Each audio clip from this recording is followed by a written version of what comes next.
Thursday day. That video is uploading now, ready for you guys tonight, which will have been last week on this video. I really got to stop leaving it till last minute to get it all done. But either way, I hope it was on in time. And I hope you liked it, because I really enjoyed filming that video. Anyway, on to today's. In fact, I'm just going to show you quickly, guys, some of the stuff that we've just got for the car and something else that's going to be coming today as well. So the order's just come for this Motul RBF 600 brake fluid. It's a higher temperature brake fluid, so it can deal with a lot more heat, so that should make it loads better for if we do any kind of like track sessions or anything like that, so the brake fluid doesn't boil up. Also, oh, turn that on. Got some more wheel cleaner. Now that just sounds normal, everybody buys wheel cleaner. But I just wanted to point out that if you never noticed, the Autoglim do two wheel cleaners, one with the orange logo and one with this blue logo. I've always had the orange one and I can never find this one in the shop, that's why I've had to buy it online. But it's a custom wheel cleaner, and it says specifically on it that it's safe for like things that are like painted, all the different kind of surfaces that you'd have on your wheels. So, and the other one's like more fluid, and this comes out really foamy and proper foamed up. So if you wanted just a wheel cleaner, not like an iron out, I'd recommend that one over the orange one, definitely. Without good timing. So the things that we had on order is these amazing PBS front brake pads that we've got. I've only just got the fronts for now because we didn't not long ago do the rears. They are on standard Brembo pads, but the fronts is obviously what gets used the most in that style of car. So this is the main one I wanted to get out of the front and the back. As well as those, ooh, don't fall over. We've got some of these as well. Ooh, yes.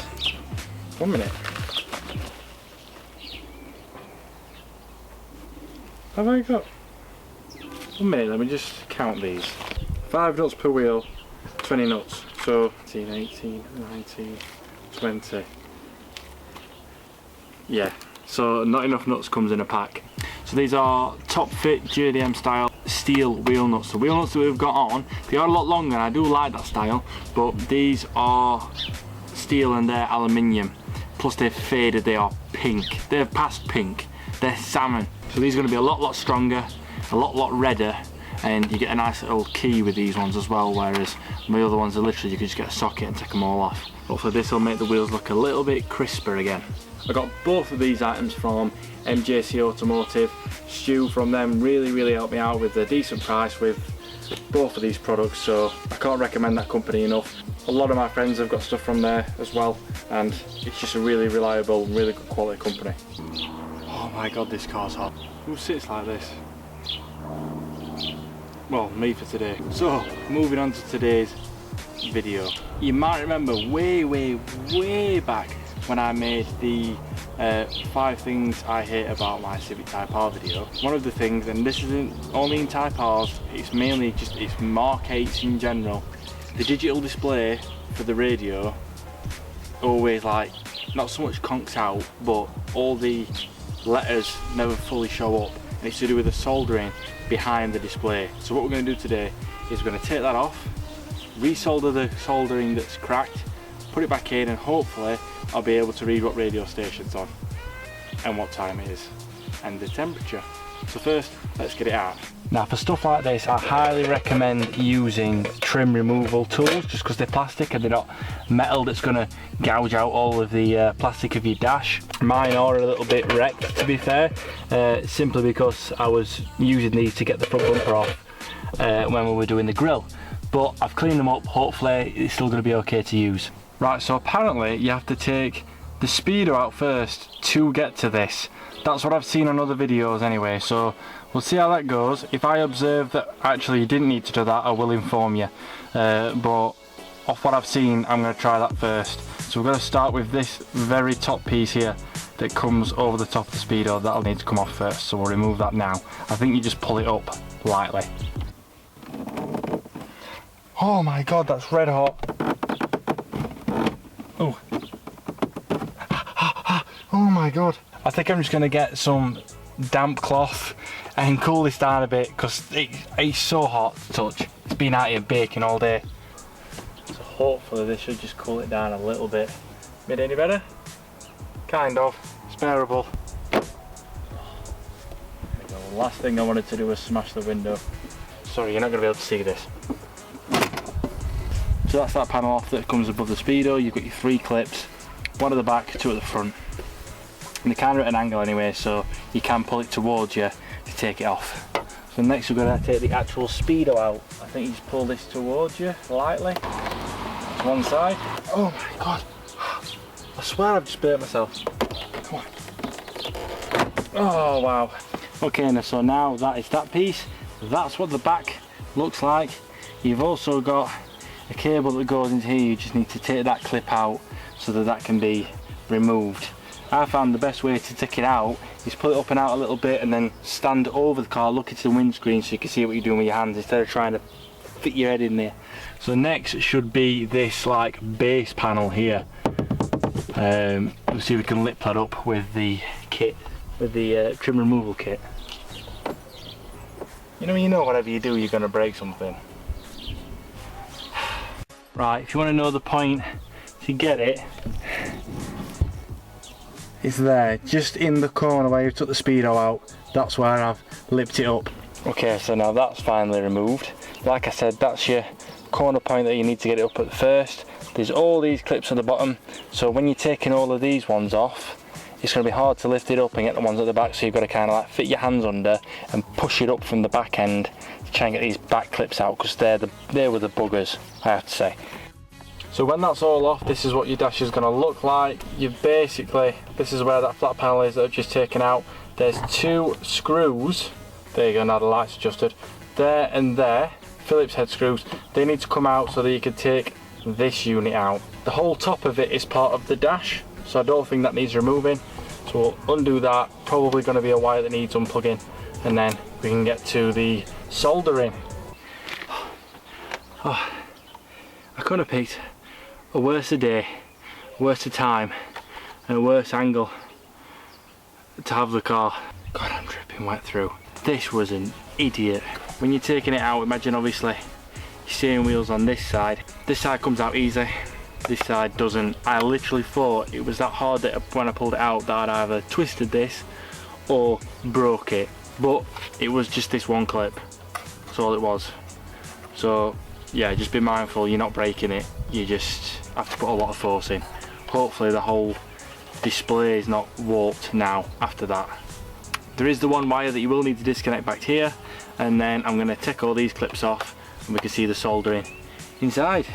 Right guys, so when you remove this back panel here, this is basically what you're looking at. So this is the circuit board you're going to be working on. From what I've read and seen, it's the soldering on these pins at the very bottom of them that need re-soldering. Apparently I've seen things where people have said that there's ones that have cracked or something. But I can't see, through the naked eye, I can't see anything wrong with them.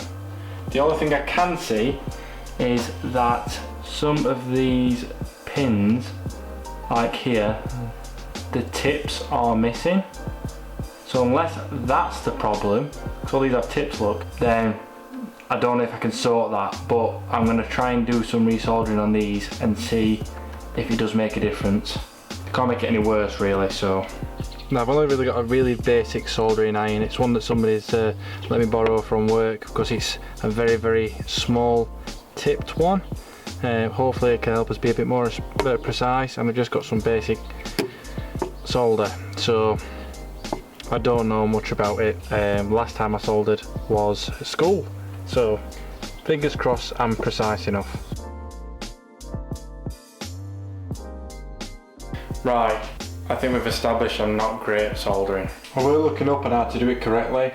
These, I've only done half because I was that embarrassed with it. I thought I'm literally just going to be soldering points. But quite neat, get across to where, oh my god, what the bloody hell has happened there? So this point's where it looks like I've just taken the solder away. It was like it was just literally creeping around it and just sticking to the iron, and oh, sorry, it's gone up the pins on them. some of the pins were moving because I'd heated them up and the solder that was holding them still had moved. I'm just completely embarrassed with it. I am. So I thought, well, this is probably right now. I'm not going to be able to use this. I'm going to plug it back in. Nothing's going to come on. I'm just going to have to give the soldering iron back. I have to buy another one of these. If it might have the same problem, try and get it done again or whatever. Spending more and more and more money. But, and it is a big but,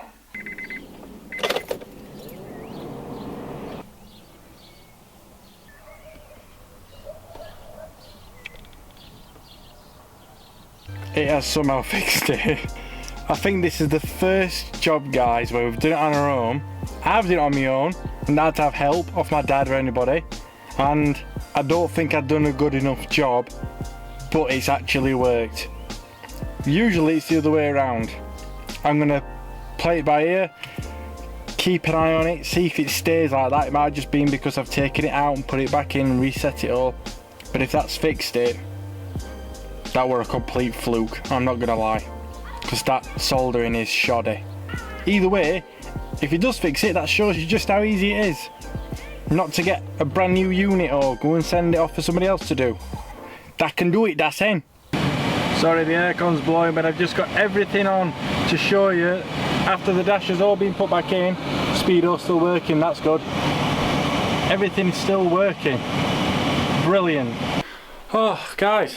Well, nice and easy, not install but fix for a change. I hope it's been helpful for you. I hope it'll give you the confidence to sort that out yourself if you've got that problem or anything else you've got wrong with your car. And if you like these kind of videos or any of my other videos, please like and subscribe to the channel and click the little bell so that it reminds you every time a fresh video comes up. I try to upload videos every Thursday night as a minimum. And until next time, guys, like I always say, enjoy the rest of your day. Bye. Oh, one sec, I've just remembered, talking about the merchandise possibility that could be happening. Some mock-ups may be made, so watch this space. Bye.